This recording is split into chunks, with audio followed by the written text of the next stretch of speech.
showtoppers. And here beside me is my good friend, head coach of football at Western Kentucky State College, McIntire. Coach, what's the outlook, Harry? It all started with a towel. EA Diddle waved it with pride. Now, it's a symbol of tradition, waved in seminal moments. September 15th, 2012, the grass is red in Kentucky. Holy moly! Because at Western Kentucky University, the red towel doesn't fall, it rises.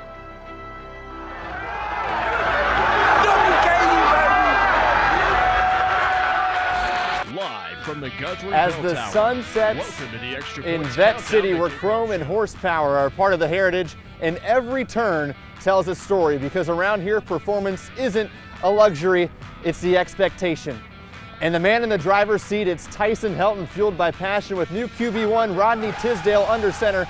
The Hilltoppers are shifting into high gear, chasing Conference USA glory with their eyes locked on the fast lane. Welcome into the Extra Points Countdown to Kickoff Show, rain edition here in Studio 2. A little rainy. And partially outside. We're gonna have a little bit of a mixed match show for you. Partly cloudy, fully cloudy, a little bit of rain. Lots of fun, craziness happening already here before the show even kicks off. We're so excited to be here, albeit a little bit stressed. Welcome to TV. That's part of the business. TV. I think the only thing that would make it better is if we had umbrellas, but honestly, it's not bad right now. We're doing fine. It's not bad right now. We're fine. surviving. Yeah. By the way, Todd, Fernandez, Ryan Murphy, Cole McIntire on the show with y'all for today. Jonah Lister's actually inside because coming up, live interview, she'll be interviewing the president, Dr. Timothy Caboni, very soon. Very soon. That's going to be super exciting. We've also got some fun stuff happening, but let's tease some of the content maybe that isn't just the live interview right now. We've got some fun things happening. Ryan, I know we've got the premiere of a big documentary for Unmatched. What's that all about? It's going to be exciting. Last year, we took on a big challenge as a team here at the Extra Point, documenting a local high school football rivalry. We did it again this year, and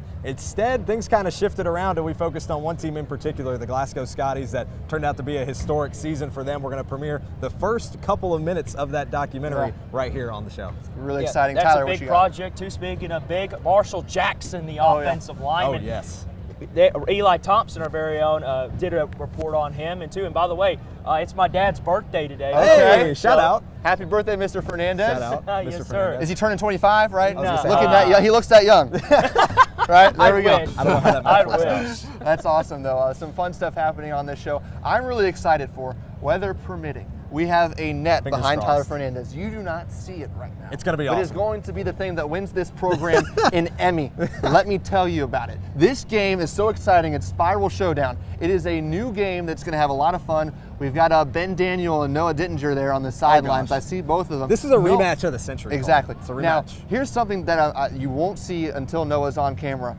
He has cut his hair. Is it more aerodynamic? Yeah. Does it allow him to throw the football better with the tighter spiral? I don't know. My money's on Noah, though. Yeah. He's undefeated against Ben Daniel in competition, so I think I have to pick Noah. I like that a lot. We're gonna find out. We're gonna find out. I think Ben's got some fuel in the tank. That's good. To try to take it down. That's good. Now we've got some live interviews too, you all. What are some fun things that you're looking forward to in those live interviews? Hank Plona and Greg Collins, the head coaches for the Lady Topper and Hilltopper basketball teams. I'm interested to see, kind of how their teams are shaping up this year. A lot of new players, so it'll be fascinating to see how this all going to pan out this year for them. Now we mentioned Unmatched and what an undertaking that was. We're also going to have the man at the helm of that program, head coach Jackson Arnett, joining us in just a little bit to talk about this season that they've had. It's been historic, his first with the program. That's going to be super exciting, especially after the win they had Thursday night. Cole. Yeah, absolutely. And then another fun live interview. I mean, we've got AD Todd Stewart. We already talked about Caboni. Head coaches Greg Collins, Hank Plona. This is a star-studded lineup for you all to bring you back to this show. I mean, it is super exciting. We're here at the Bell Tower. It looks beautiful outside. Tailgates are filling up behind us. The rain is not keeping people away. It's not going to stop this show. We're going to have a great time. It's really super exciting for all of us here. But again, a big thing here in Studio 2. This is the second time we're doing a 90-minute homecoming show. Used to be an hour. The full show's now an hour every week. So now we said we got to make homecoming a little bit different. So we got to add 30 extra minutes of bonus coverage for you all. But again, watch it right here on YouTube. Super exciting show. Jonah Listerman will be joining us soon with an interview with President Caboni inside Studio 2. But I think now we got to talk about those homecoming festivities. And no one knows those homecoming festivities better than reporter Eli Thompson, who would travel down to downtown Bowling Green to capture the heart of the homecoming festivities. Welcome into Topper Tailgate Trivia. We're here at the homecoming parade. We got people doing wind sprints over here in the alleyway. Never seen that before at homecoming, but it's whatever. And yes, I know I'm wearing a sweater. It's a little cold. What can I say? I can't help it. And I know the producer always like, you can't wear Western, you can't wear Western stuff, blah, blah, blah. Well, guess what? I'm a Tops fan, and you can take that statement and shove it where the sun don't. Let's get a shot of this. Hold on. Wait. Excuse me. You guys. Thank you guys. Thank you. Stop it. Get some help. Who can play me the best solo, though? Hey, you.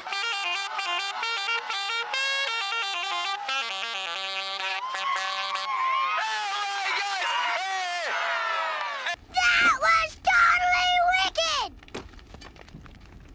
What would you say is the best part about homecoming here on the Hill? Actually, for me, it's watching all of the community come together to celebrate the spirit that makes this place so special. Absolutely. Tinkerbell, I need an interview. How far was the flight from Neverland, though? Like 8 hours. Rate the fit in the comments, 1 through 10. That's all the time we have today for Topper Tailgate Trivia. We're gonna headbutt the screen. 3, 2, 1. Toast. Oh, Eli Thompson. Oh my goodness. Eli Thompson. Okay, first things first, I have to say this. As your producer, where Eli, this is going. you are allowed to wear Western, Eli. You are allowed to. It's Today. the other school that you root for that you are definitely never allowed to wear, especially on this campus and especially on this day. So, Eli, you can wear Western. Yeah, it's forbidden. We don't talk about the school. It's We like don't talk about that school up when that blue. And, we don't talk about the other school that wears blue 100 miles south. I don't know. None of that stuff. Also, that sax solo, fire. Fire. I mean, that's just one of the great game day tradition we have here is Topper Tailgate Trivia. It is one of the so best good. things ever. I am so glad though Eli didn't tackle someone in the square like he did his last Topper Tailgate Trivia. I was almost Great. anticipating it at the start, or for someone to tackle him. Like That's the vengeance, true. You gotta Get some revenge. Bring it back That's around. pretty important. But as we continue to show you the sights of the Hill, we also want to show you what is next on the Extra Points Countdown to Kickoff Show. It's President Timothy Caboni joining us for a live interview up next on the Extra Point.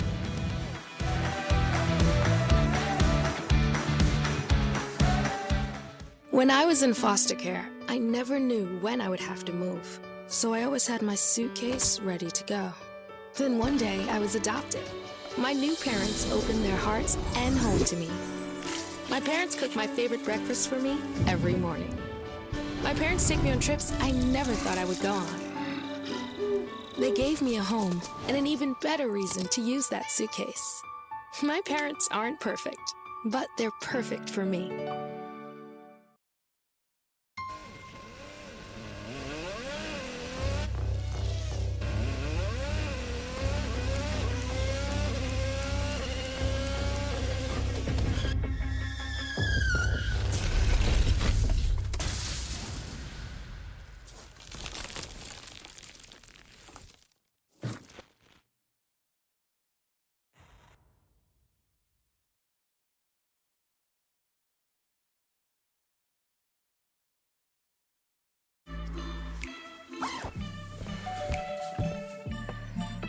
Yo, camping buddy.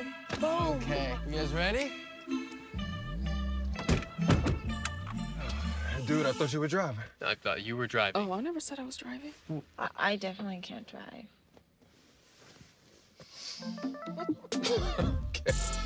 If you're high, just don't drive. It's illegal everywhere. If you feel different, you drive different.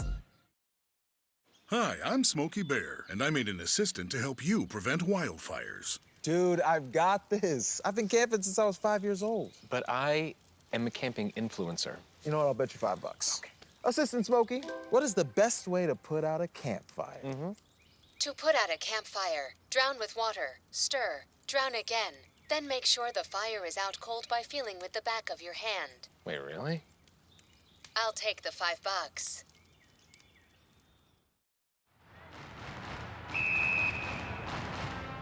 Homecoming is bringing Western's campus together through a week full of tradition and spirit. It all kicks off with the parade featuring creative floats from student clubs and organizations, followed by Big Red's Roar, a pep rally that amps up the Hilltopper pride. The celebration builds all the way up to the big game where fans and alumni show their school spirit loud and proud. And leading the excitement, no one shows more enthusiasm than our very own President Timothy Caboni. How are you doing today? It's a busy day, but a great day to be on the Hill. Well, we are so excited to have you here. I know we have you on every year, and it's so special that I'm so excited I get to do this with President Caboni. I'm a big fan. But first, I kind of want to talk to you about, this is 98 years of Homecoming. So how has it kind of grown and changed over time to make it what it is today? Yeah, one of the great things about the university is that we evolve and get better over time. And WKU does homecoming as well as any university in the country, and I would say better than almost all of them.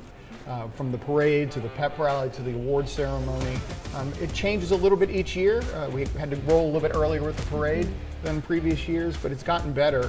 And one of the things I'm most proud of that we've changed since I've been here as president is the parade used to be really campus focused, and now it begins on campus but winds up downtown with a tremendous pep rally and a big party afterward. It's good for the community. It's good for the university when we can do things together. Yeah, exactly. And that's, I think, a big part, too, of what makes Western so special is because while we are campus-based, we're also very community-focused as well. And speaking also of, homecoming and kind of what does this year look like, and what has made this year stand out compared to all the years in the past? Yeah, for me, it's the confluence of Halloween and homecoming. It makes for a really a lively celebration. The costumes were fun yesterday.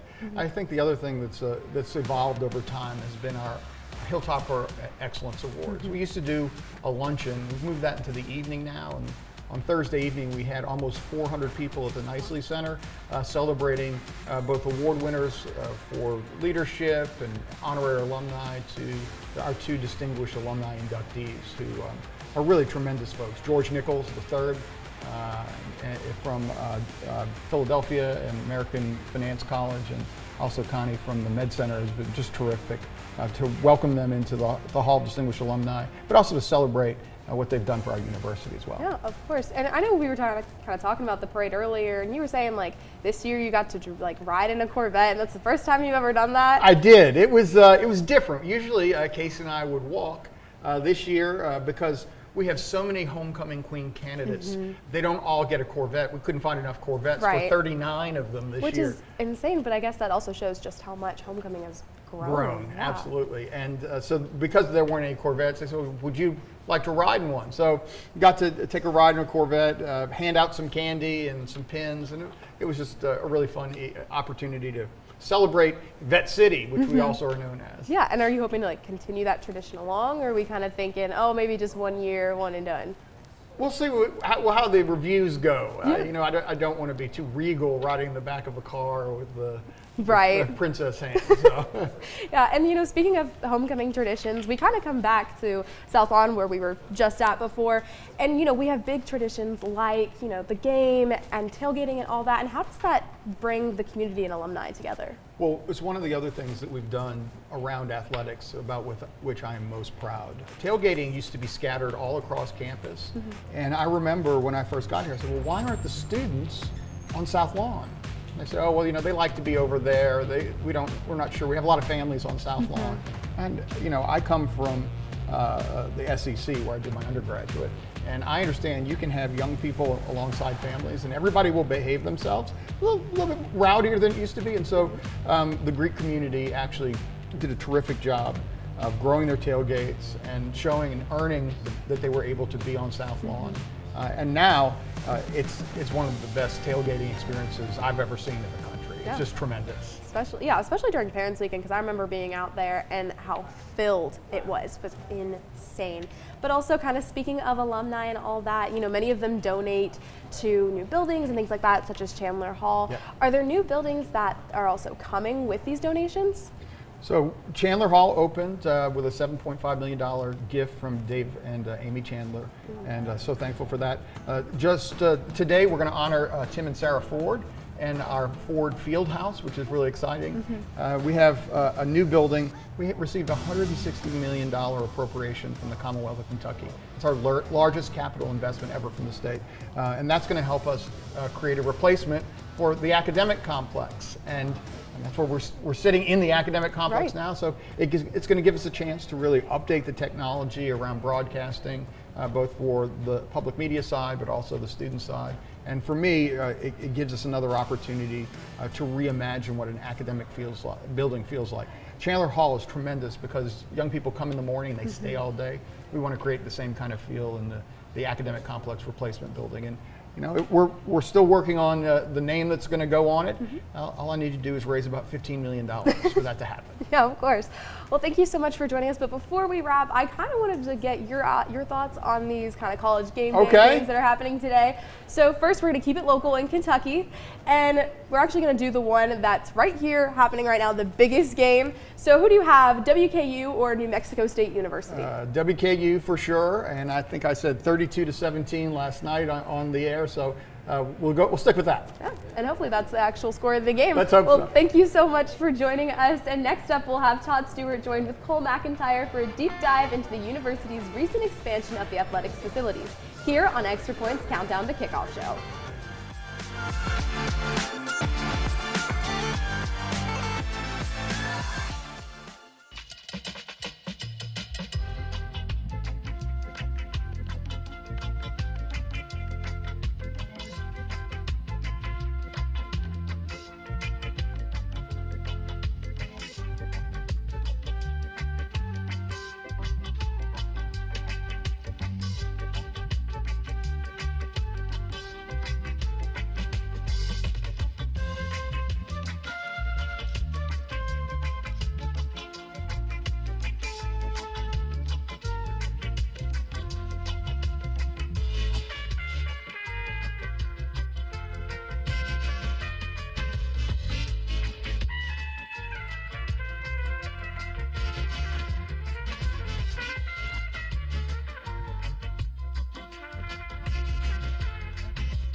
Multiple studies have shown that marijuana can slow both driver reaction and response time, which can be really dangerous. He's here. He's here. Wait. What? I can't drive. Why? My. Oh.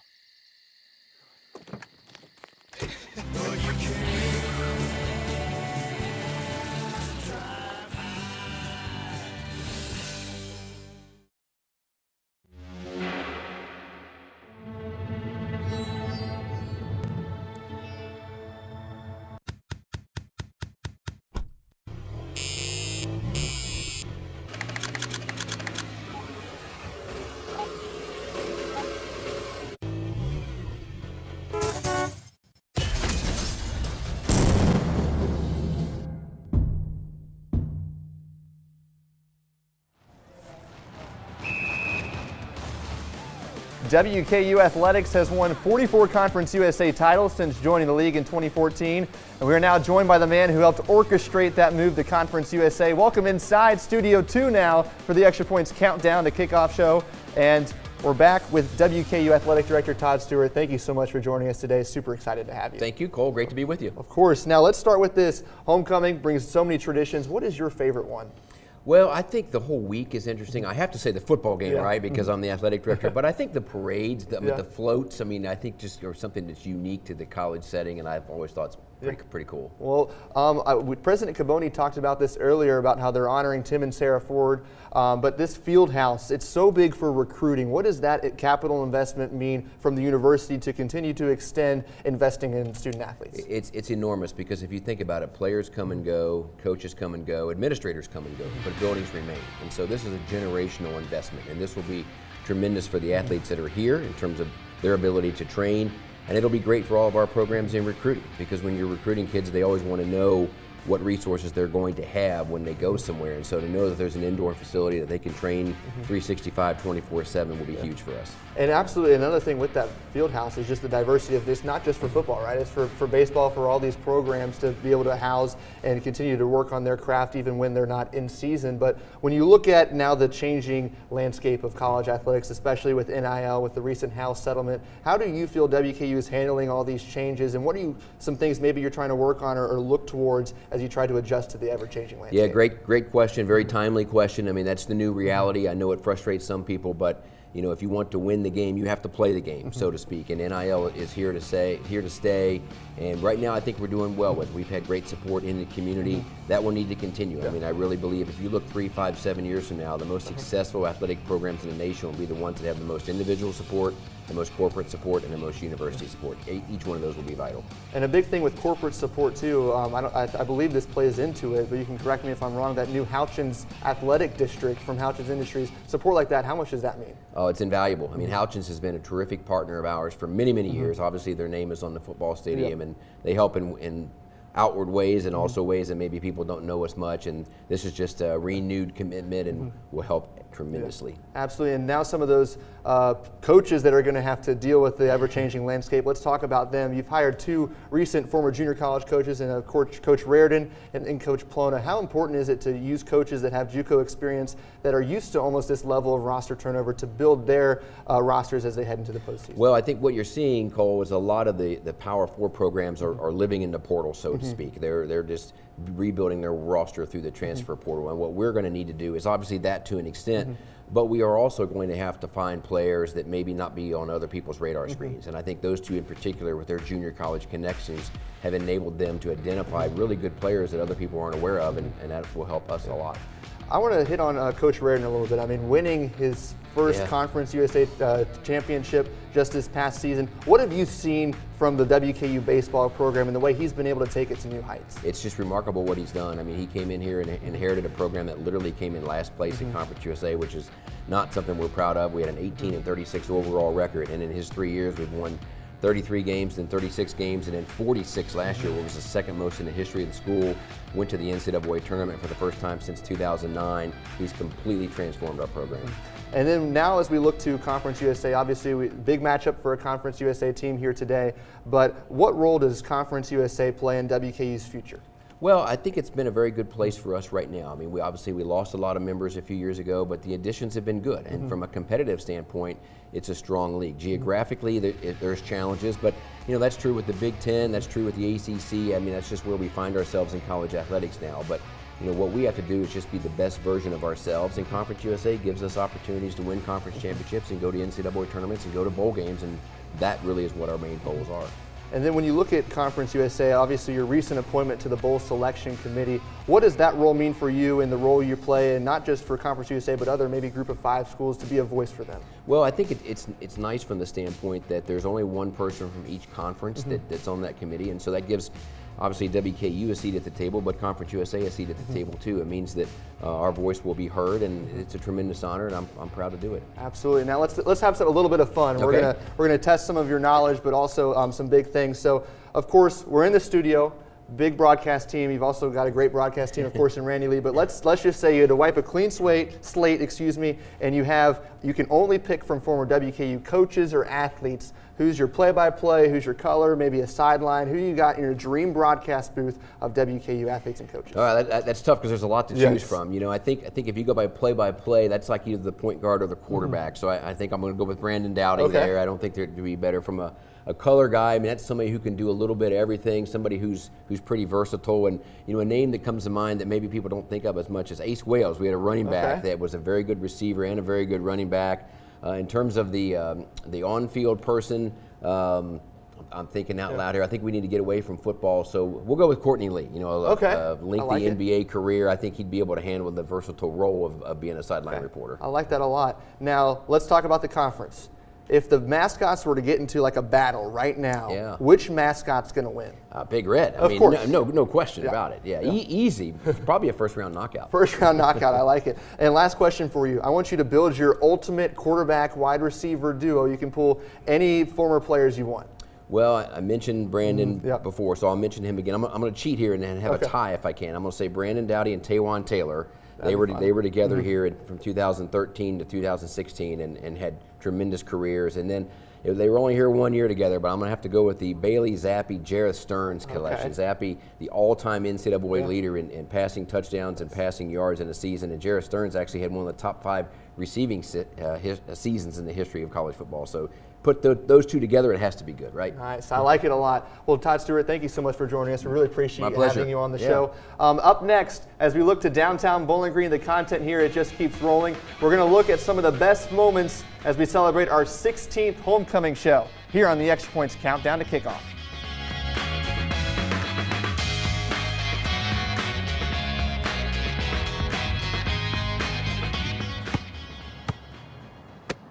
Bring it.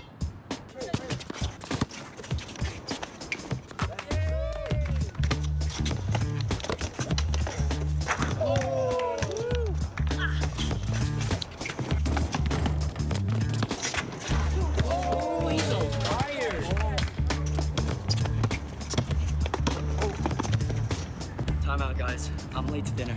My mom's gonna kill me. Catch you guys later.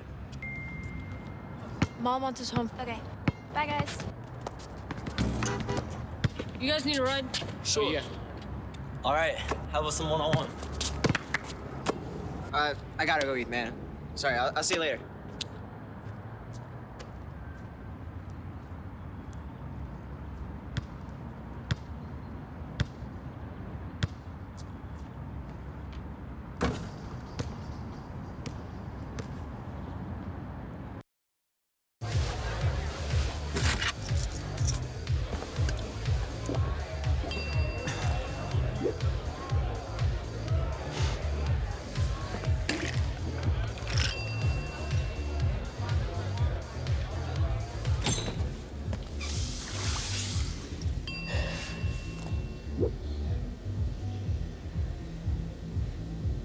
If you need to do something to feel okay to drive, you're not okay to drive.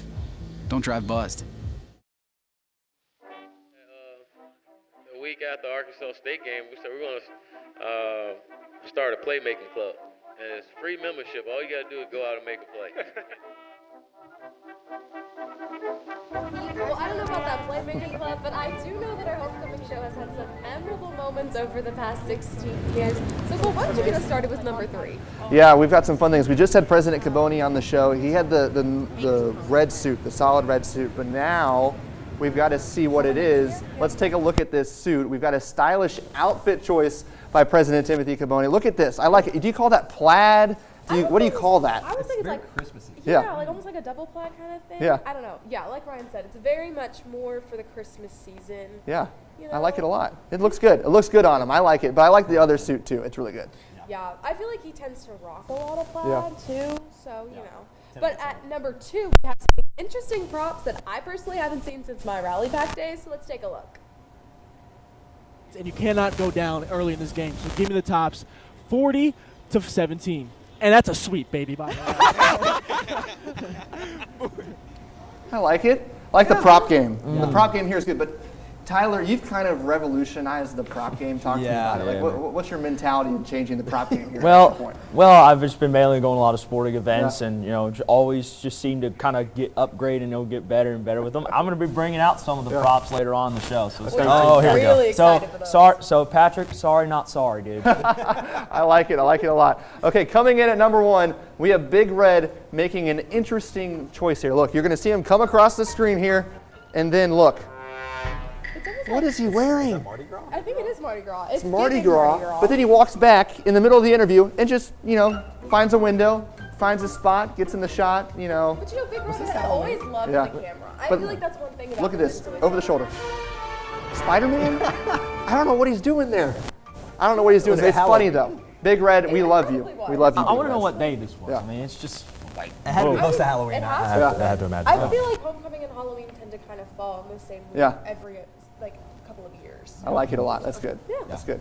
But now let's send it over to Ryan and Tyler. Why don't you guys go ahead and start us off with the top 3 moments of the football season? Well, Tyler, there's been so many exciting plays throughout this entire year. I think we just got to get right into it because the Tops have been on fire offensively all season. Yeah, they sure. One go to number 3. Matt Henry takes the onside kick against Nevada for the 50-yard touchdown. Now, I think the most people were ticked off were people who bet the 10.5 on Nevada. I mean, heavens to Betsy! Is what Van Pelt always say when you watch bad beats on ESPN. Afterburners, he was out of there. Now we look back to the most recent game for the Hilltoppers at number 2, Louisiana Tech, freshman quarterback, overtime. For coming. We're so happy to have you. Yeah, you can put this course. like in your pocket or anywhere, and then this is gonna go if you. Like he's made it for 5 years. Number 1 play of the WKU football season. Maverick McIntire rolling to his right. And it's Katie Hutchinson. He doesn't need 2 hands, ladies and gentlemen.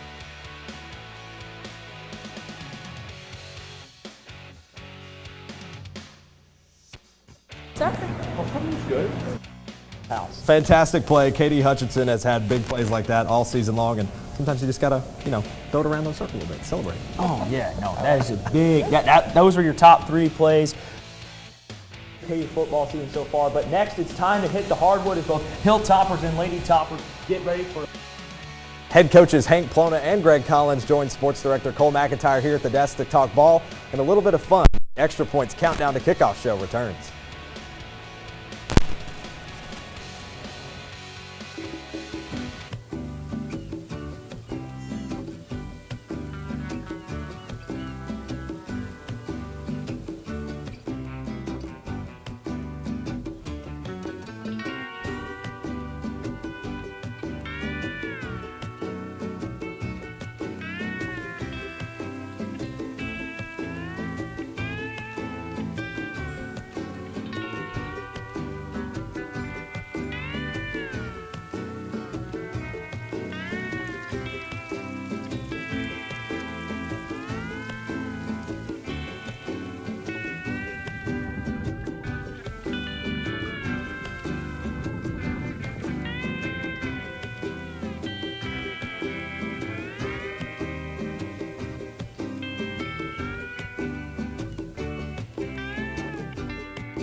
I don't know why you're so sad. You've got a roof over your head. You gotta stop with that depression stuff.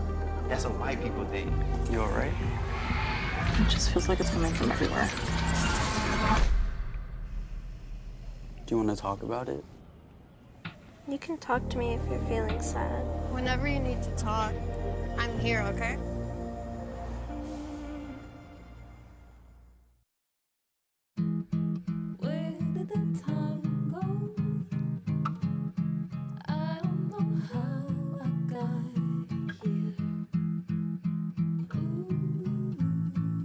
You've done the hard part. You quit smoking. Now do the easy part and get scanned for lung cancer. If you smoked, you may still be at risk, but early detection could save your life. Talk to your doctor and learn more at savedbythescan.org.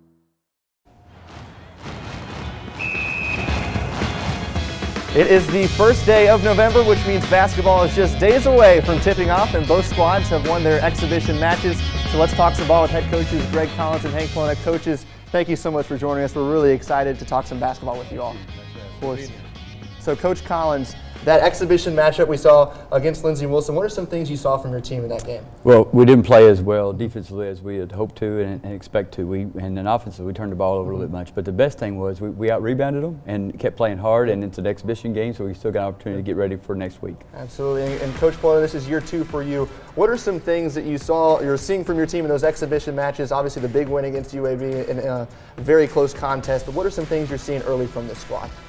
I think good job at kind of translating from what we've worked on the last 4 or 5 months into these exhibition games. I think we've played hard. I think our depth has been an advantage. I think we've been able to pressure teams and force them into some mistakes. And I think we've done a good job at kind of staying under composure and obviously having a close road win that doesn't really count. It kind of prepares you for what's in front of us this season. So I thought we've handled tough situations pretty well, and I think we've continued to play for one another and together. So it's been good to see, and hopefully that carries over to the season. Awesome.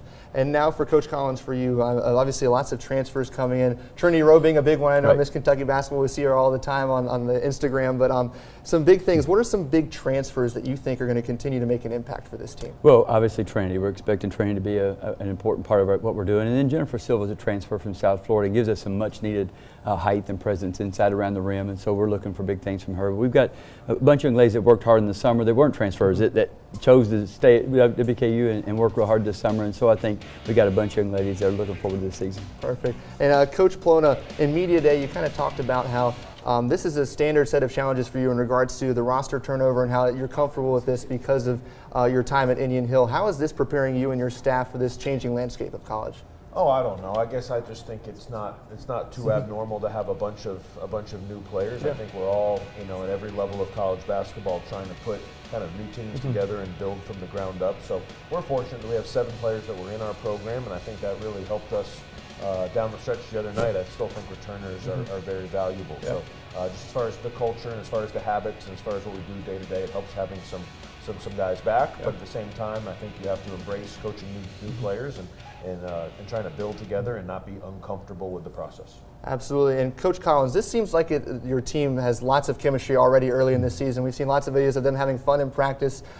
Is this a different group than you've coached with how close they are already early in the season? We've always tried to build that chemistry off the court. I think this team has just really bonded well. They do a lot of things on their own together. We do some things as a team together to build that, but we're really trying to make sure that translates to better play on the court. Absolutely. And do you think that helps, with them getting comfortable so early with things maybe you're changing in mid-season when that starts to get in the way, that they already have that close connection and trust in each other? Well, the main thing is it allows them to be able to listen to one another. And so when you don't have your feelings on edge and you're willing to listen to your teammates, then that helps to solve problems more quickly and helps everybody get better and improve. And Coach Plona, looking at Conference USA, obviously every year it changes. I think we looked at the poll, but you talked about how with so much roster turnover right now, that those polls don't really mean a lot. But how do you see Conference USA as a whole, some of the new players that have come in the competitive landscape of the conference for your team? Yeah, I don't think any preseason polls really matter. I think they give excitement. If we were number 1, I'd tell you that doesn't matter. And if we were number 12, I'd tell you that doesn't matter. So I think the games matter. You try to, everything that we do, as Coach said, you try to prepare for these next 4 or 5 months and what goes on the floor. So I think our league is very, like most leagues, I think Liberty and Kennesaw State return a bunch, but the other 10 teams, who knows? Yeah. And I think it's how the next couple of weeks and the next couple of months go. So we're going to try to build our roster, and I won't tell you we're worried about the league very much until we play at Jacksonville State on December 29th. So not to coach speak you too much, but we'll try to go one game at a time and continue one day at a time and continue to get better. And in about 2 months, we'll focus on hopefully trying to win the league. And Coach Collins, for you, when you look at the Conference USA side, I know La Tech is at the top of that. Right. But when you're looking at this conference, this is something pretty big for you all. Obviously, you guys got to the semifinals last year. What do you look to build on in that Conference USA success with this team this year? Well, again, just like Coach said, first we're focused on Kentucky State and then Longwood, and so we've got some non-conference opponents that we want to obviously prepare for first. The conference is a little bit more wide open. We have some predictability and some teams that returned a lot of players, good players like Louisiana Tech and then Liberty, but there's some other that are just question marks because we've all had significant roster changes in some key spots. Okay, well now we're going to transition to the fun part. We're going to stop grilling and we're going to have some fun. So we're going to get test your football knowledge. We're going to go up to the national slate, Oklahoma versus Tennessee. Coach Collins, I'll start with you. Who do you got in that matchup? Well, I think Tennessee's probably in a good spot. Yeah. I mean, they're at home. They need this win. I think obviously Oklahoma needs this win, but I think playing at home in Neyland Stadium is going to be a hard thing for the Sooners to beat. Okay, I got it. Coach Plona, what about you? Is the game at Tennessee? I think is it? Coach Collins says I think it is at so. Tennessee. Yeah. I mean, I would think Tennessee at home. I've actually been to a Tennessee game. There's about 106,000 people in there. So I would think that they're pretty tough to beat at home. So I'll go with the Vols on that one. I like it. Now here today, WKU taking on New Mexico State. Coach Collins, again, I'll start with you. Who do you got in this matchup? Oh, with the tops, of there course. We go. Okay. I think that the last time we were at home, they probably didn't play as well as they expect to and want to, and I think they got a lot to prove, and there's a lot at stake here. Absolutely. So there's no way they're not going to take care of business. Coach Plona, what about you? You think anybody's going to come here and not say the Hilltoppers? We'll all say it, of course, but I think Coach Collins and I both know how hard these guys have been working. Man, they've been practicing. They bounced back on the road last week and were able to pull out a tough road win. And I think as coaches, you always assume that can help kind of have you build momentum and get ready to go. So I think we're in a great spot, and I think we'll win today. I can see the football tops making a good run here in November. Now we're going to ask some personality things just to have a little bit of fun. Would you rather, as a coach, win a game in Diddle or go on the road and play the villain? Coach Collins, I'll start with you. Oh, you always want to play in Diddle Arena in front of our fans. I mean, it's one of the best places, not just in our conference, in the country to play. Coach Plona? Yeah, I agree with everything Coach Collins said. I don't know how you'd pick. I mean, I guess I'm a combination of happy and relieved every time we win a game, no matter where it is. Playing in Diddle's awesome. We had a great crowd for our exhibition game, and there's nothing that feels better than that. Now, I would tell you I do like being the bad guy as well. So felt pretty good down at UAB the other night too. So I'm going to have a little bit of fun here. I know you guys love your staffs, but let's say there was an open spot and you're looking to hire. I'm going to give you 2 celebrities. Who would you rather have on the sidelines with you, Snoop Dogg or Gordon Ramsay? Who would you rather have as an assistant coach? Coach Collins, I'll start with you. I'm going Snoop Dogg because I cook my own pork chops, so I'll go Snoop Dogg. Coach Plona? Yeah, I don't need pregame meal. I know Snoop Dogg's been a football coach, so he knows personalities. We'll go with Snoop on that one. Yeah, and his kids are like Division I athletes That's too. right. I didn't know that. So you've already got that. He's a recruiter. Bring him in. There you That's go. right. It's a great thing. That's some California kids. Exactly. Coaches, thank you so much for joining us. We're really excited to see what you guys do on the hardwood. Good luck this season. Thank you so much. Up next, we've got to sit down with WKU offensive lineman, and he's transformed from a walk-on to one of Conference USA's best. Here's Extra Points Countdown to Kickoff Show. Next.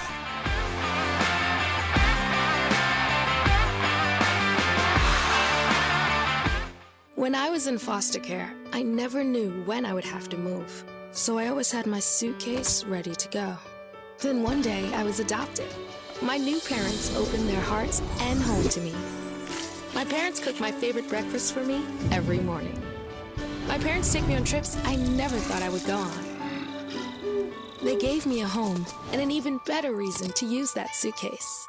My parents aren't perfect, but they're perfect for me.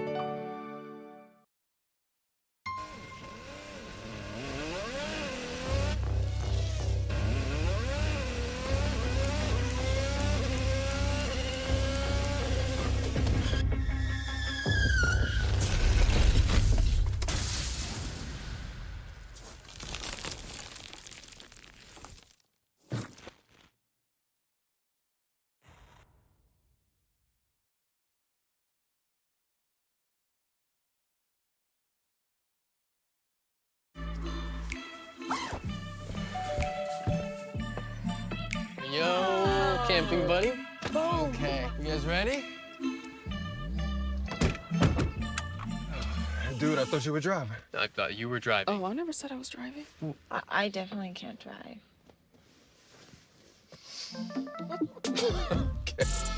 If you're high, just don't drive. It's illegal everywhere.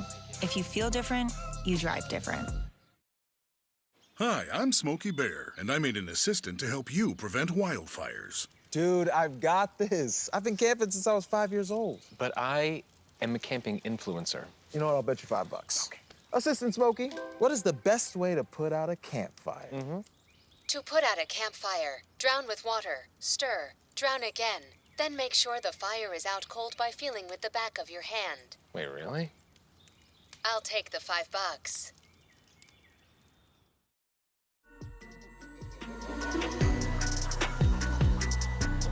Here. Even though Halloween, Just use Cam 3. that doesn't mean that the Tops have already buried 6 opponents into their coffins and put tombstones on top of their victories. This season, despite the injury to quarterback one Maverick McIntyre, a freshman has risen from the dead, known as the backup position. His name, Rodney Tisdale. About a week and a half ago, he led the Tops to an overtime win over the Louisiana Tech Bulldogs, 28-27 in overtime. Tisdale was named CUSA's Freshman of the Week for his efforts. I like that graphic. It was fun. I like it. I like that read. What is this? What you got on here? Oh yeah, you got risen from the dead. You know, like, was it vampires always wear? Yeah. Always that. I like it. I like it a lot. That's good. All right, so we are still under a couple of hours away from kickoff, but now we're going to look to one of the Conference USA's best offensive linemen. That's right, Cole. Reporter Eli Thompson caught up with a Meade County legend. named Marshall Jackson. To learn more about his journey to the Hill.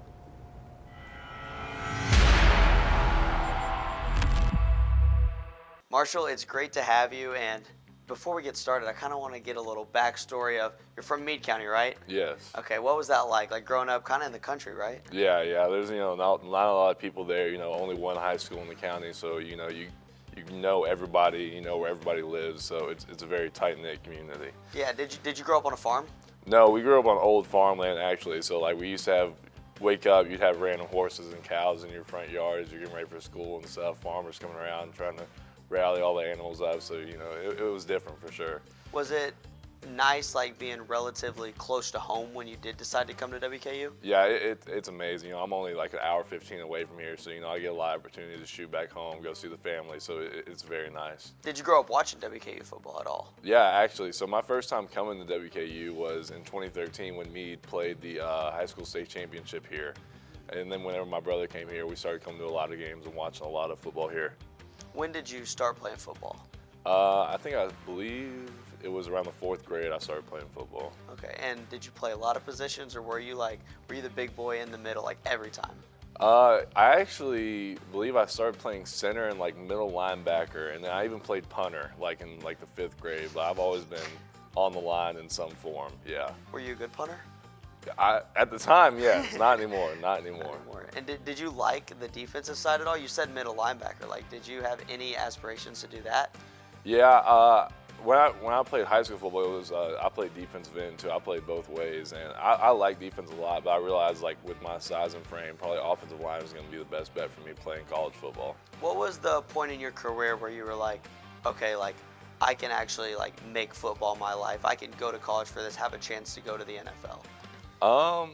I wouldn't say I had that feeling until maybe this season. I came here and walked on, and whenever I told my mom this before, whenever I walked on here, I was thinking maybe I could be a scholarship guy, by junior or senior year. I never thought I'd have, be a conference player and be a starter. So, I'd say just recently I thought I'm somewhat good. Yeah. After your freshman year, after that, it was just like you started almost every game since you've been here, and now you're a senior. What's it kind of like to be able to like put on that WKU jersey and run to that tunnel, knowing like you're one of the main guys that this team relies on? Yeah, it's a blessing. Like I said, looking back, I never thought I'd be in this position. So, I sometimes like to look back on like my journey and how I've gotten here. And it's a crazy, like surreal feeling every time I get to walk on that field and say like I'm a WKU football player. It's amazing. What made you want to walk on at WKU? Was it the opportunity to potentially be scholarship, or was it just the love of the game? Well, my brother went here, and I always loved WKU, and they're the only school, I email, I think, every in-state school in Kentucky, saying, hey, I'm Marshall Jackson, and I'd love to walk on, play football here, and WKU was the only school to reach out and be like, yeah, we'd love to have you as a walk-on, so that was a huge reason. What's your favorite memory you've ever had wearing the WKU jersey? It's got to be the famous Toaster Bowl. I mean, that was a surreal game. I mean, that was probably the most insane game I'll ever play in my life. And correct me if I'm wrong, you did have a field goal block in that game, right? Yeah, yes, I did. What was that moment like? Good clean snap. Kick on the way. It is blocked. It is loose on the turf in Western Kentucky. That moment was crazy for about 10 seconds, then we had to go back on offense. So then it was a pretty short-lived, like, okay, got to lock back in now. Did you know you were gonna block it, or did it hit your hand and you were like, what was that? I did not know I was going to. It was more like it hit my hand and I was like, oh, I did it. Okay. Yeah. Was that something you've ever experienced before, like blocking a field goal or anything crazy like that? I had blocked one earlier in the season, but not in that scenario with the game on the line in that fashion. No, that's awesome. That's such a cool moment. What would you say is kind of one of your favorite memories from the team off the field? I'd say this year alone, as an offensive line, we've never bonded as well, and I've never been out to eat with the offensive line as we did this year. This offensive line is special, and we've really bonded off the field. So I'd say this whole offseason season with those guys has been great. All right, well, last thing I want to end it with is if you had to give a piece of advice to someone out there looking to maybe be a walk-on at a school but grow up, get a scholarship, have aspirations in the NFL, what would you tell them? I'd say just keep going and believe in yourself. I'd say so many times, you know, personally, I kind of lost the faith and I didn't believe in myself, but I had great parents and support models who told me to keep going no matter what, and so that helped me a lot. I wish I had always believed in myself like those people had believed in me, but that's why I would say to people, just keep going no matter what, just keep pushing. All right, well, that's all I have for you. Thank you so much. Sir, thank you. It's been a pleasure. Sorry. Marshall Jackson is one of the top offensive linemen in Conference USA. He is one of the best. I love about that story about just how he comes from a walk-on status, is now a scholarship player, and not only is he just a scholarship player, he is a player that's on everyone's watch list in Conference USA. Yeah, and that's big. Marshall Jackson is literally the lone returner for this WKU offensive line. He is the one that is the one in charge. He's leading this new group of offensive linemen, so it'll be interesting to see how they do it. Yep. Absolutely, and up next we're going to talk about now some of the big things that's happening right here on Homecoming. This is why we're here. WKU taking on New Mexico State. The Tops have not won on this day since 2021. They hope to correct that streak here today against New Mexico State. Tyler, what are the keys to victory? Well, I think for the Tops, they have to get off to a fast start, especially on the offensive side of the football. I mean, they're number 2 in the conference in points per game, 2nd in passing yards. I mean, they're 3rd in CUSA in total yards. I actually looked at it today. They're actually 2nd now in total offensive yards. But you look at WKU, the defense is going to have to be the big thing because New Mexico State, they have the least rushing yards out of any team in the conference this year. That is going to have to be a big thing. And WKU has not been really known for their run defense. Yeah, absolutely. And when you look at this game, obviously New Mexico State, they're a team that can, you know, you look at the defensive stats, there's not a lot of things to write home about. But the big thing I did notice with this New Mexico State team is that they can force turnovers really well. They're one of the top teams in the conference when it comes to fumbles and interceptions. They rank inside the top 3 in both those statistical categories, And when you look at that and you have a freshman quarterback in Rodney Tisdale, they finally have some film. You see the film right there. He had a great game against La Tech, but that's also something that coaches can use to recruit and scout against. That's my biggest concern, is how does this freshman handle a defense that is now prepared for him heading into this matchup. But I do have great faith. Obviously, Coach Bowie is going to put him in a good situation. Coach Helton's going to put him in a great situation. So it's all going to see how that matchup plays. That's the key matchup. Rodney Tisdale versus this defense. It's going to be big. But up next, we're going to be talking to the new signal caller of WKU's air raid offense. Don't miss Ryan Murphy's sit-down interview with WKU offensive coordinator Rick Bowie next on The Extra Point.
Multiple studies have shown that marijuana can slow both driver reaction and response time, which can be really dangerous. He's here. He's here. Wait. What? I can't drive. Why? My. Oh.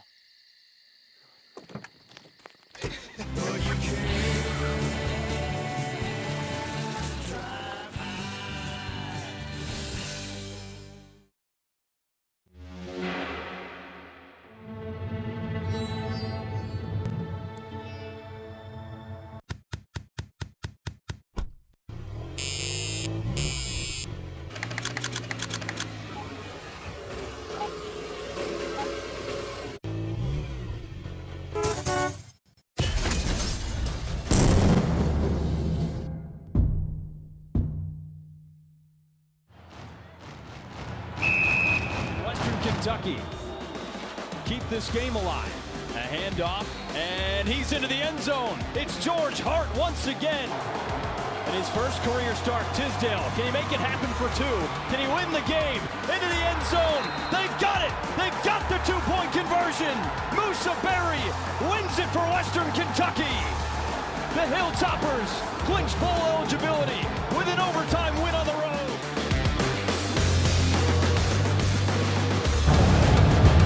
Well, what a win that was for the Hilltoppers to go on the road against the top defense in Conference USA with a redshirt freshman quarterback at the top of your offense, no less, and you managed to get it done there late in the going. Yeah, no, there's nothing quite like it, especially here at Western, you know, and especially with a new coach kind of being brought in as well, Absolutely. and even a brand new quarterback, so to be able to take down that top defense is insane. Absolutely. But yeah, and as WKU football shifts its focus to New Mexico State, Ryan, you sat down with the new offensive coordinator here on the Hill. Yes, it's time to meet the man who's now calling the plays for this explosive season of Hilltopper football. Let's go to the Harbaugh Club with offensive coordinator Rick Bowie.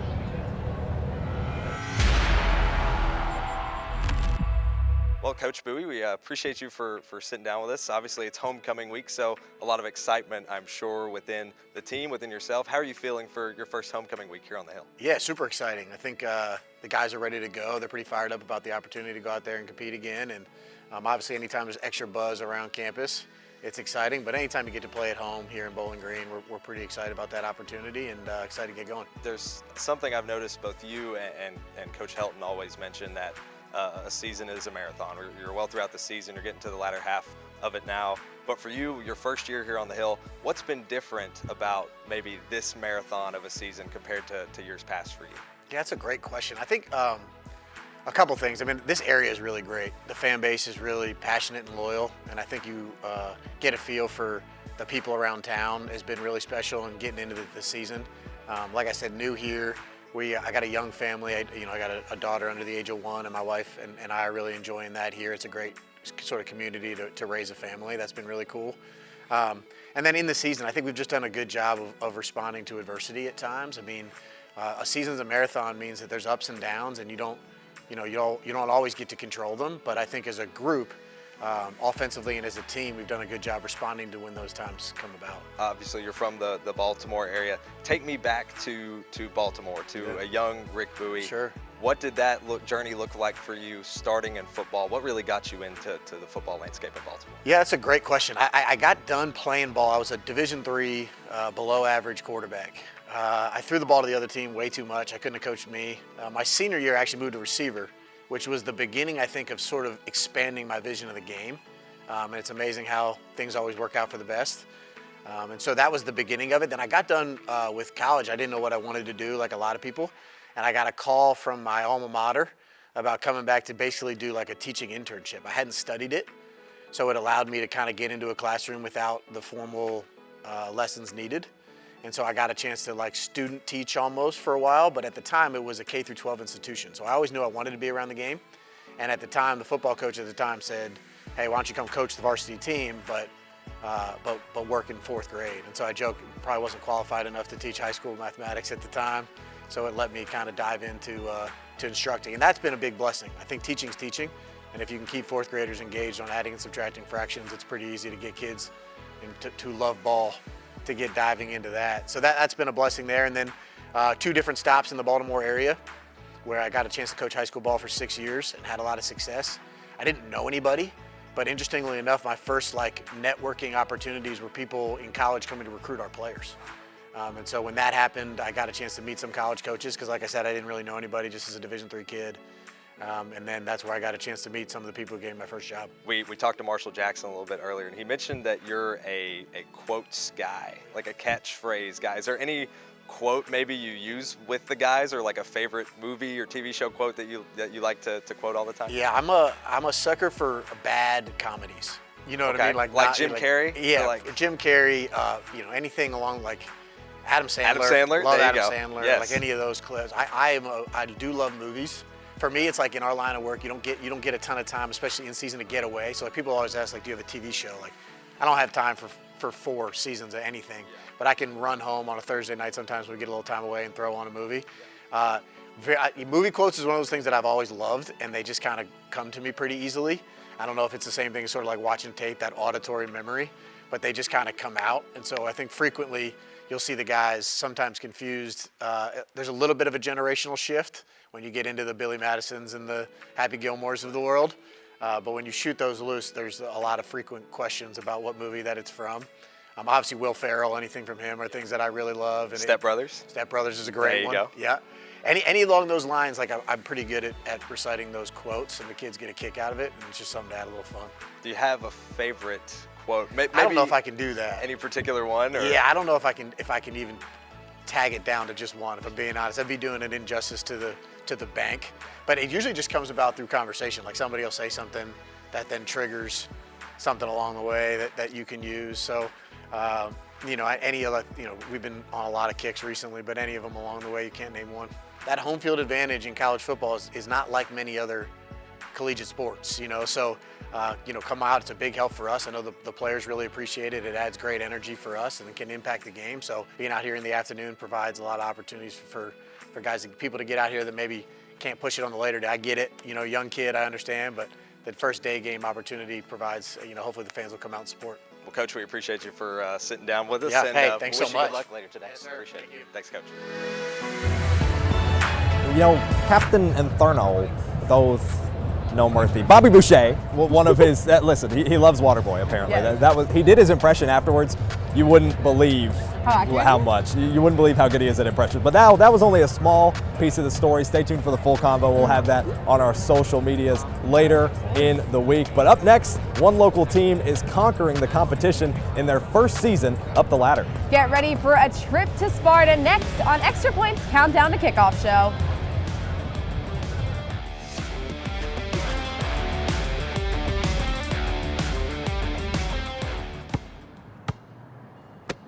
Bring it.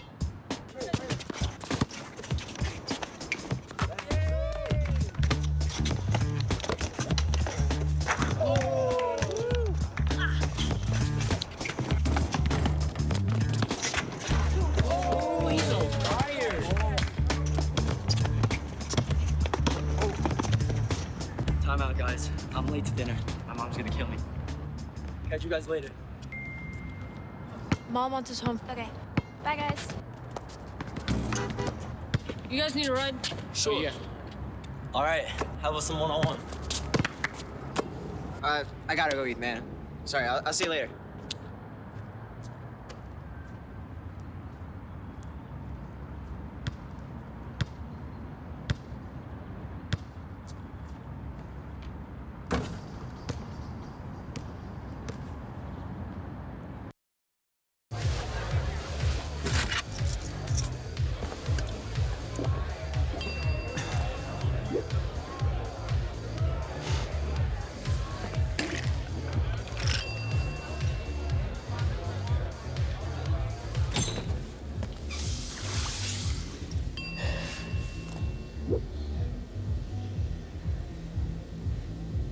If you need to do something to feel okay to drive, you're not okay to drive. Don't drive buzzed.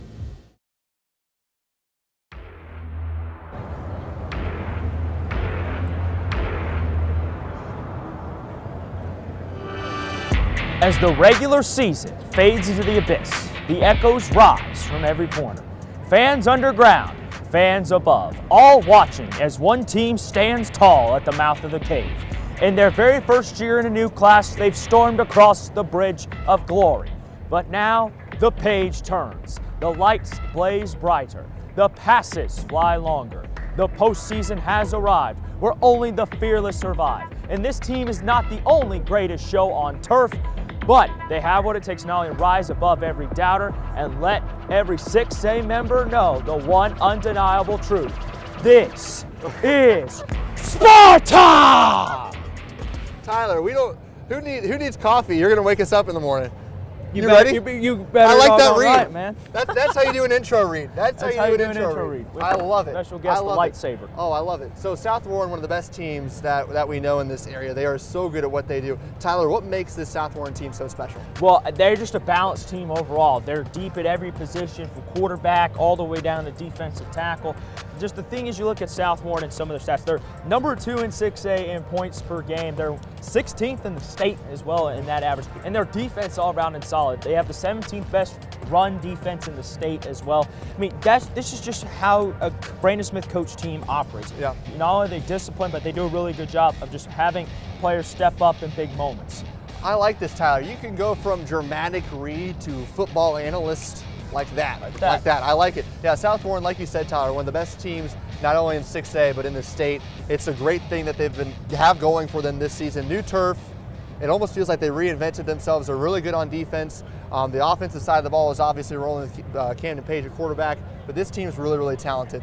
But Tyler, are you ready to head to some football practice? Yeah, let's go. Let's head to football practice. Reporter Lincoln Bryant takes us inside the Spartans practice as they prepare for the playoffs, and they head to Kroger Field, potentially next on the Extra Point.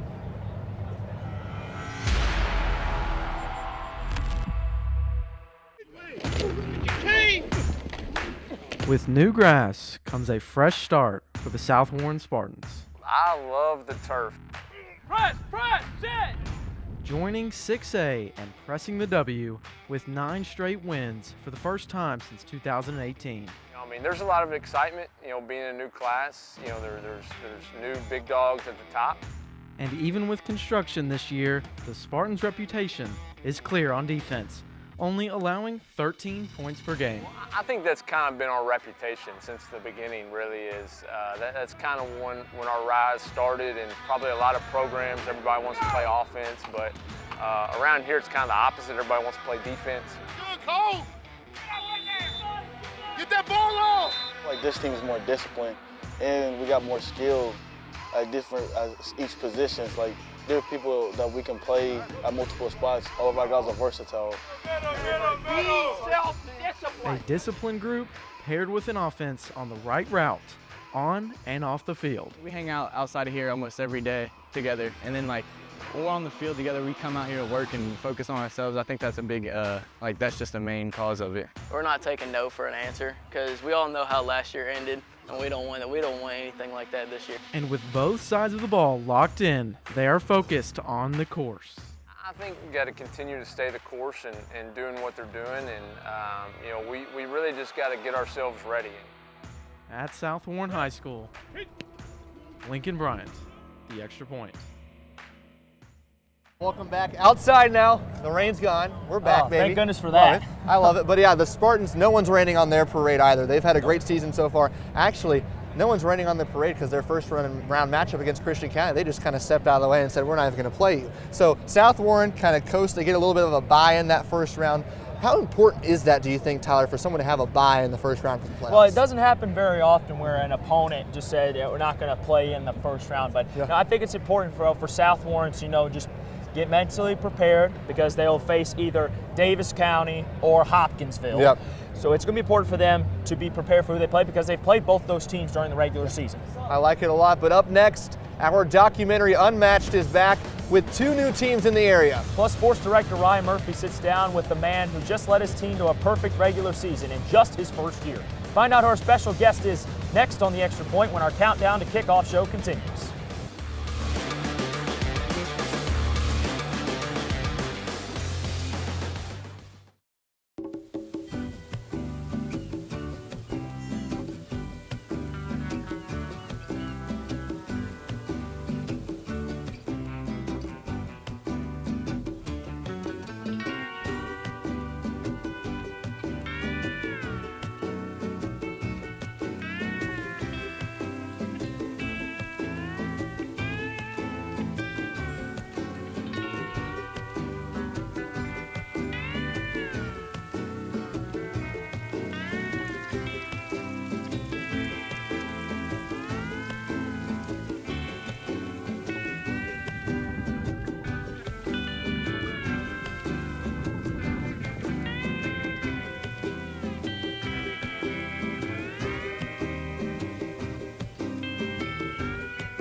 don't know why you're so sad. You've got a roof over your head. You gotta stop with that depression stuff.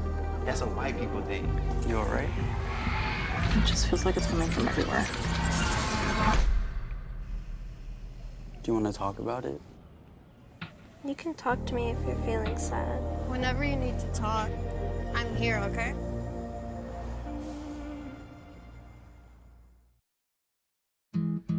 Where did the time go?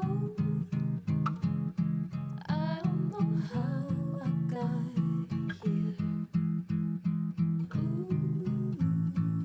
You've done the hard part. You quit smoking. Now do the easy part and get scanned for lung cancer. If you smoked, you may still be at risk, but early detection could save your life. Talk to your doctor and learn more at savedbythescan.org.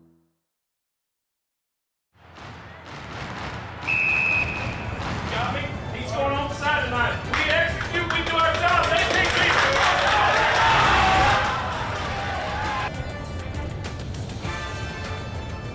Last year, the Extra Point team took on an unprecedented challenge, documenting the rivalry of two local high school football teams. But this year, EP decided once simply wasn't enough. But this year, one team shifted to the focal point, the Glasgow Scotties, under first-year head coach Jackson Arnett, in a season that defined a community. Here's the first 5 minutes of Unmatched Legacy.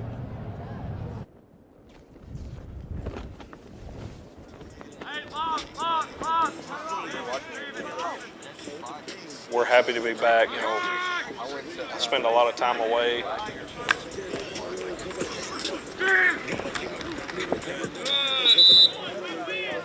You know, when all this started kind of coming together, it was, you know, it was a good decision. Good, good, good. Offense up, 2 minutes, let's go.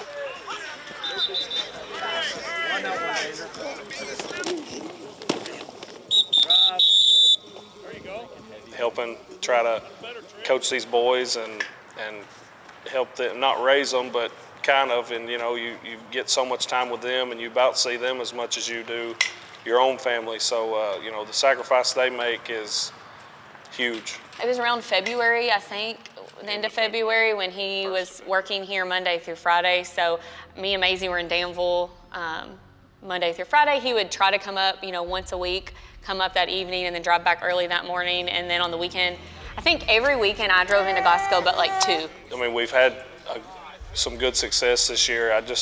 The community loves football, and they, you know, they really want to see a winner, and the, you know, crowds have been good early, especially. It is harder when if you win big, because a lot of times they'll leave at halftime or something. We want them to stay the whole time, but I get it.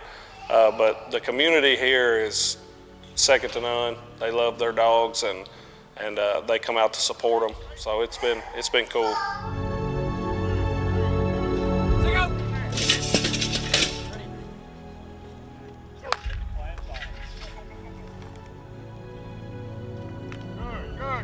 Last season was a special ride, and I think it carried over into the first scrimmage or two, and we had to realize, hey, what happened last year don't mean nothing. We got to get it together here and play football and do a lot better job. Motion! Motion! Go! We've got a saying around here: easy ain't fun, and but these guys have really worked extremely hard over the summer and then into the last couple weeks. So we're excited about the opportunity that lay before us. You know, we just got to get better. And, you know, I was very fortunate to, you know, Monroe County gave me an opportunity to be a head football coach, and I'll forever be grateful for that and what they bring to the table. And Coach Arnett, you know, being from Monroe County, he and being head coach here for a period of time. It's funny that I was at Glasgow and now I'm here, and he was at Barron, now he's there and everything. But it's a great rivalry. It's a healthy rivalry, and we just need to keep it going. You know, both the last 2 years has been great games, and I hope we'll probably have another one Friday night. Let's go team as soon as you get done. It's a good feeling, you know. It's a nervous feeling, you know. It's a lot of expectations going into the game, but it's all a big brotherhood.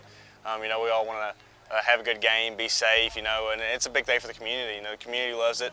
I think it's very important to see see all of us bond, not fight. You know, there's obviously going to be competition. 10 minutes, But, you know, the biggest thing is just allowing us to all come together, have a good time, you know, especially tonight. But I think the days leading up, tension's going to be there, but I think game time, you know, everybody's going to be excited. We're going to be ready to play, and I think it's going to be a great game.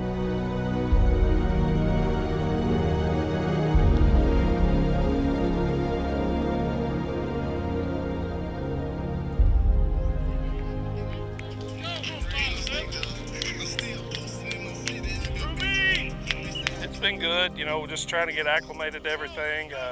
Really just tried to hit the ground running as fast and as hard as we could go.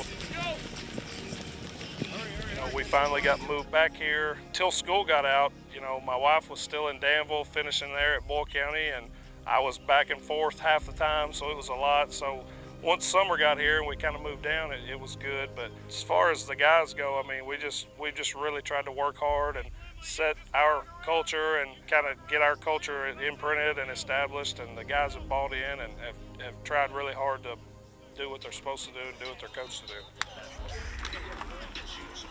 At first, it was just kind of like a warming up to each other, trying to figure out each other's like characters and each other's flaws and each other's bonuses. But he brings a lot to the team. He makes us work hard. He strives for us to be better every single day. He pushes us past our limits even when we don't want to, and honestly, that's kind of what we need. Rally, good, good. Obviously, this week you don't have to really motivate anyone on either team. You know, it's not a hard sell for this game. You know, there's some games you got to do a little more to get motivated, but this one you really don't. You know, so we just preach doing what we do. We're not really worried about any other team other than what we do. We want to play to our standard, and if we do that, the scoreboard will take care of itself, and everything will take care of itself as long as we do our job.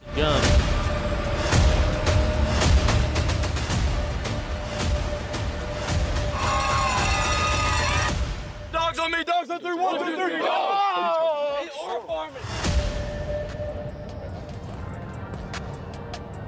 Now that was your exclusive first look at Unmatched Legacy, premiering on all our platforms early next week, and you see the stats there on your screen. 10-0, the record for the Glasgow Scotties this year, and joining us now is the man at the helm of the Glasgow Scotties program, none other than head coach Jackson Arnett. Coach, we appreciate you for coming on the show, and not only that, but for letting us hang out with your team for a big portion of the season. Well, we appreciate it. It was awesome having y'all. This is a pretty cool setup y'all have going on here too. You'll have to set up at one of our games sometime. Yes, we'll have to figure something like that out. Yeah. I'm sure we can make that happen. But obviously, you've had a strong first season with this program, 10-0. You can't really ask for much better than that. And coming off a big win against Franklin Simpson as well. And in the fourth quarter, you guys mounted that comeback. What was your message to the team in that fourth quarter?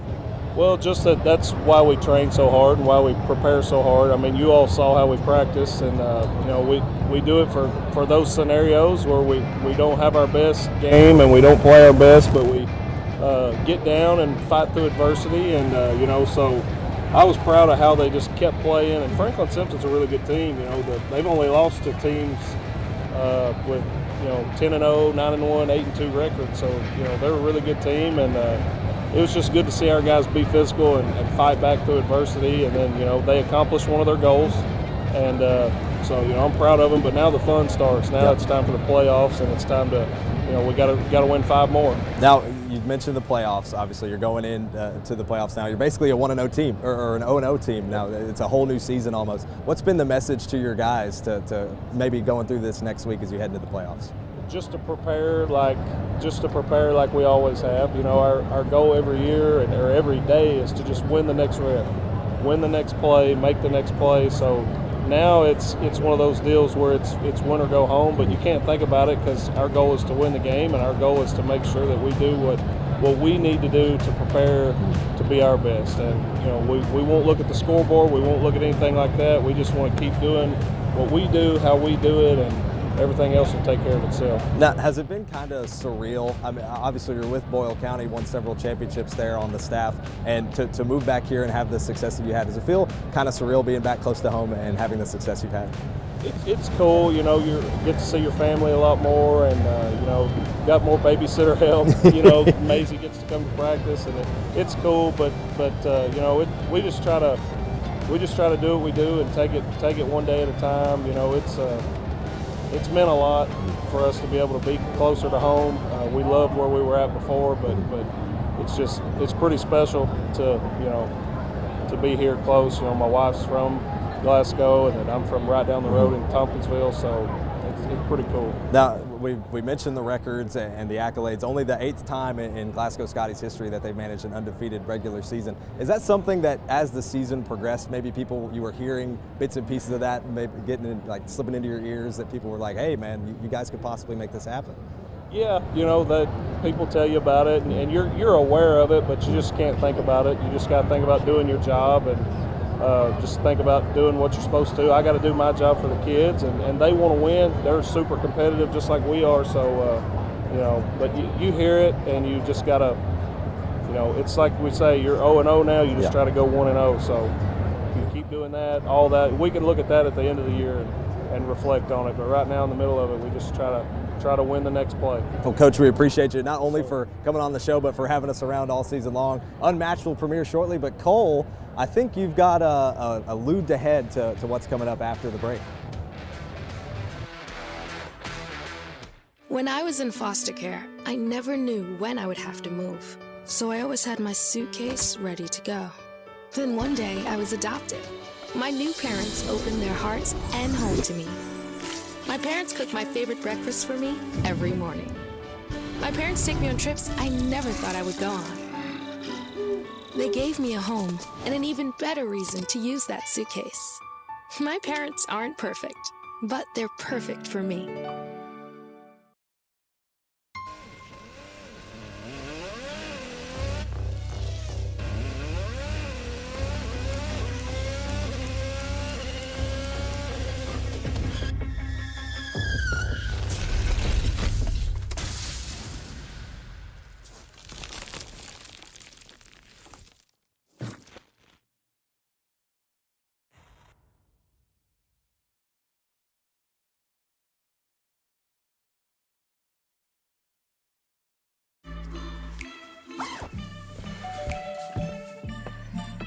Yo, camping buddy.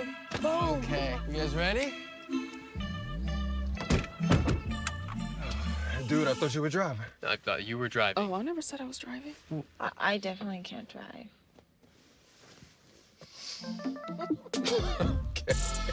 If you're high, just don't drive. It's illegal everywhere. If you feel different, you drive different. Hi, I'm Smokey Bear, and I made an assistant to help you prevent wildfires. Dude, I've got this. I've been camping since I was 5 years old. But I am a camping influencer. You know what? I'll bet you $5. Okay. Assistant Smokey, what is the best way to put out a campfire? To put out a campfire, drown with water, stir, drown again. Then make sure the fire is out cold by feeling with the back of your hand. Wait, really? I'll take the $5. Oh, come on! All right, let's see it, Hannah. I don't know about that. Oh, they're coming from everywhere. All right, you're gonna need some lessons from Caleb. I do. All right, we'll figure it out. Okay, off the show.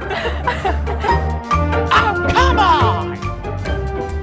Well, folks, as you saw, that was our very special homecoming edition of Oh, come on! And I gotta say, in Hannah's defense, I can't juggle either. Yeah, no one can. I mean, especially our director, Kaylee Markspear. I definitely know she can't juggle. I'm just going to say that right now. But the game we've been playing right now is the show inside? Is the show outside? We don't know. We're back outside. There's no rain, but there is another game. Tyler, what is it? Let's go. All right, Extra Point Nation, Hilltopper Nation. We got a game for you called Spiral Showdown. The game is simple. You have 30 seconds to throw as many footballs in the net behind me as possible. The player with the best accuracy will win an exclusive topper fella. Jonah, who's your first contestant you have with you today? I'm over here with Ben Daniel, and Ben's actually an alumni of the Extra Point and News Channel 12 community. Ben, how great does it feel to be here right now? Oh, so excited, ready to get a win, ready to just win this showdown.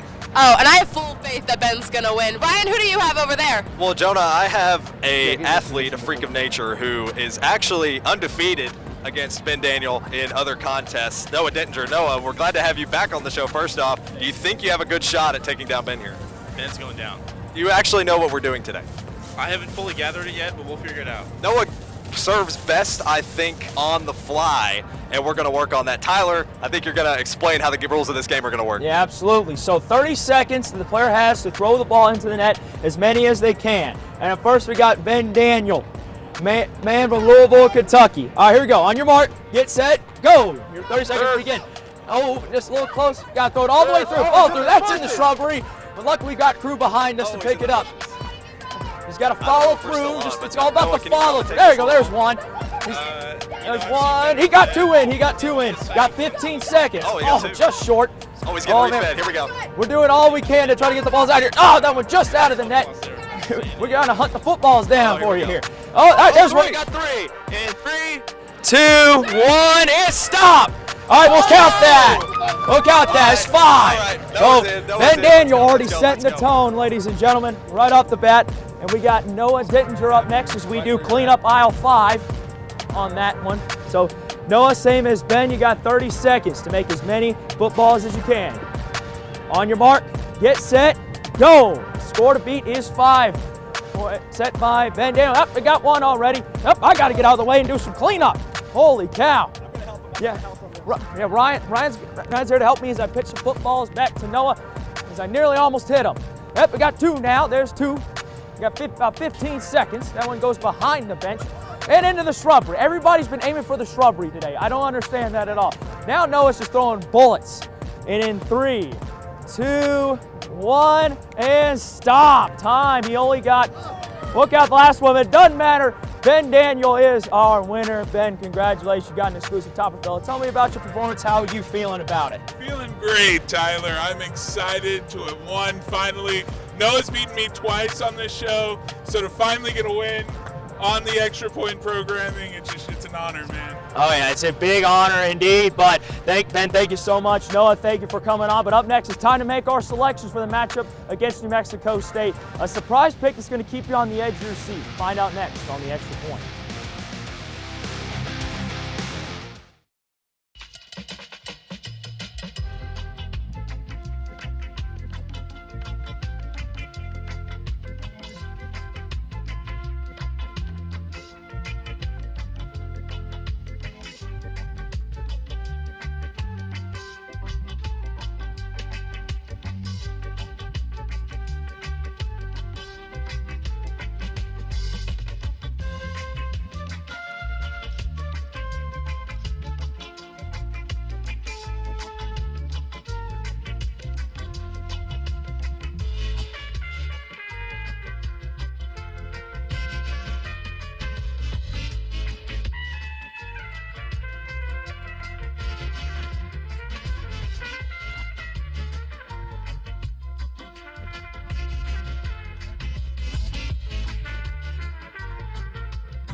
Multiple studies have shown that marijuana can slow both driver reaction and response time, which can be really dangerous.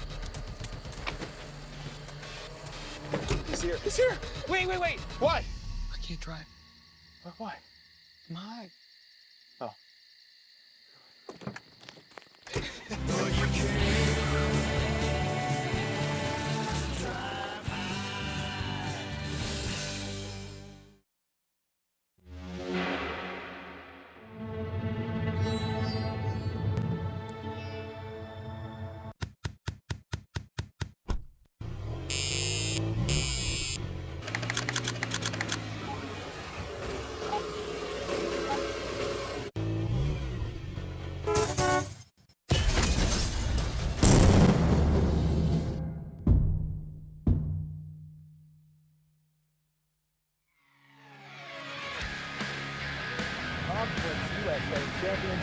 The hallowed grounds of Houchins LT Smith Stadium ring with the sound of WKU fans eager to break a homecoming game losing streak dating back to 2021. And the leading man on the offense, redshirt junior Rodney Tisdale Jr., making his second ever start in college football, looks to be the tipping point for the Tops to roll into the latter half of their season after a big win on the road against La Tech. We welcome you back to wrap up our show. Brian Murphy, Cole McIntire, Jonah Listerman, Tyler Fernandez alongside as we're going to give you our pick'ems for tonight's matchup against New Mexico State. Tyler, who you got? Well, I think it's very simple. Let's pull the flag out, fellas. The props! Okay. We said the props. We talked about the props. I have to agree with Tyler. I'm going to go the tops as well. I think they're definitely going to win this one. Now, unfortunately, there is an odd man out among us.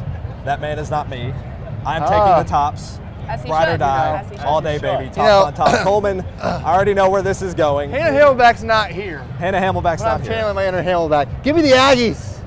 Unbelievable. Coming to WKU, they're going to get the win. Dude. I like this hat. Give me the Aggies. If the tops lose, public enemy number one is the guy standing the tall glass of water with the cowboy hat. I can't let it be a sweep, then we're going to jinx it. That's all we're saying. That's all we're saying. Someone get the broom out, because it's got to be If anything, you just spoke it into existence at some point. Well, everybody, thank you so much for joining us. We were inside, we were outside, but we're here. Extra Point's here to stay. We thank you so much for joining us. And the 16th edition of this homecoming show is up, and it's good!